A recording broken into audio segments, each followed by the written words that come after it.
in tonight. The headlines in the south, exclusive. The people in the south pioneering voluntourism, where you use your holiday to rebuild communities and kickstart lives.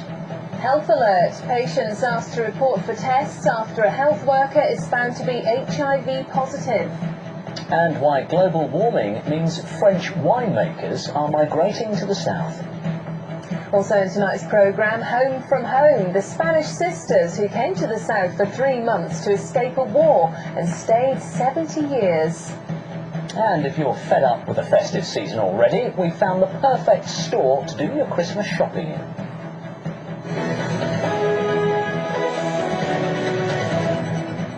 Good evening. A new type of holiday pioneered in the south is beginning to make life better for some of the world's poorest people.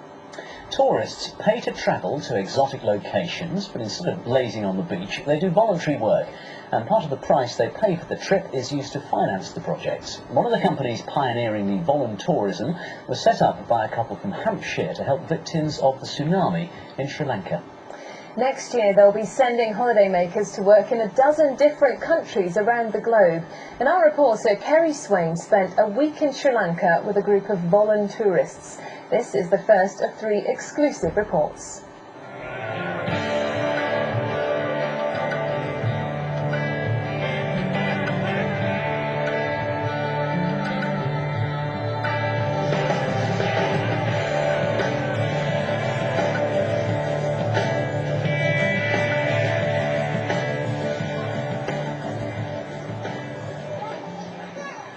Sanding, scrubbing and painting. We were jet-lagged and soaked with sweat. It was so hot and humid it felt like a sauna. After travelling 5,500 miles, we could have been sleeping on golden beaches, slipping into turquoise seas. But we'd come to Sri Lanka to make a difference. This is our story.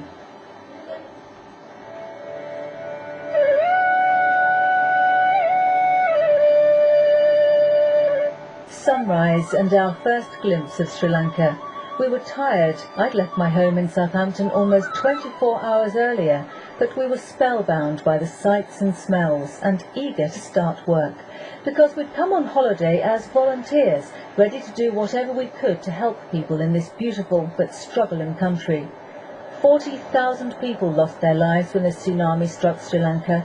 Almost 2 years later, many of those left behind are still fighting for life. Tents the only home for some.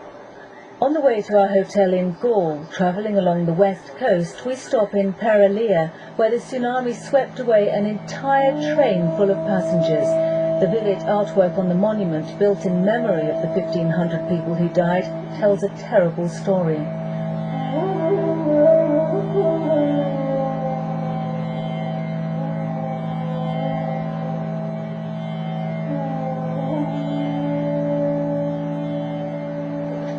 Day one and time to get our hands dirty. In Dangadera village, this new building will be used as a preschool for underprivileged children and as a skills learning centre where orphan children will be taught a trade, computer skills, welding, woodwork and sewing. It offers them a future beyond begging, crime and prostitution. The official opening is only days away, but there's so much to be done. The floor isn't finished, walls aren't painted, shabby little tables and chairs need restoring. 24 hours ago we were strangers. Today we're a close team, instant friends. I just love the idea of doing some work for children in a foreign country where it's obviously so desperately needed, and Sri Lanka is a case in point because of the tsunami. But when you get here you realise that there's so much to do regardless of the tsunami. I think during the day it is a lot harder work than, I guess, sitting around a pool with a beer.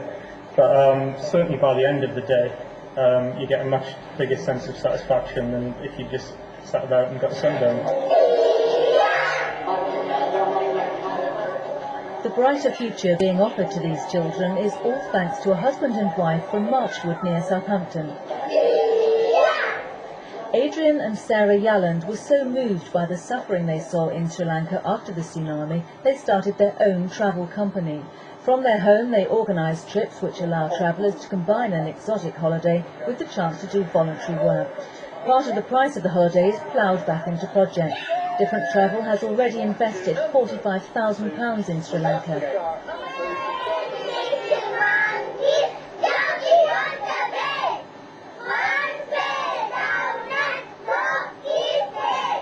These children lost a year of lessons after the tsunami, but have caught up with their studies at this displacement school run by a local woman in her own home.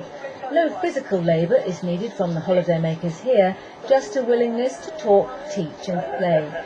We enjoy a magical afternoon, but then it's time to walk the children back to the displacement camp.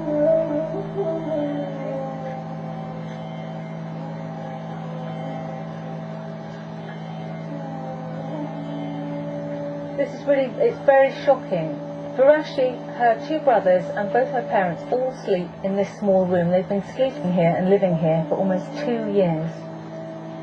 Places like this are the motivation for what caused Sarah and myself to start up Different Travel, because we just don't like seeing people living situations like this. It's avoidable. People don't need to live in this kind of poverty in this day and age. So we can't save the world, and people coming on our holidays are told that. If they think they're going to come out and save the world, they're going to go home disappointed. But what we find is that they can make a little difference, and if everybody makes a little difference, then a lot of things get done. Our pictures can't convey the incredible heat in these shacks, the flies and the dirt. Some of the volunteers are in tears after leaving the children in these conditions. A collection is organised to buy a few essentials: lentils, rice, soap and painkillers. Back at the hotel, it's hard not to feel guilty about enjoying drinks and dinner in such lovely surroundings, and we're determined to work even harder tomorrow. Kerry Swain in Sri Lanka for Meridian Tonight. An incredibly good idea, and we've got the second of Kerry's exclusive reports tomorrow.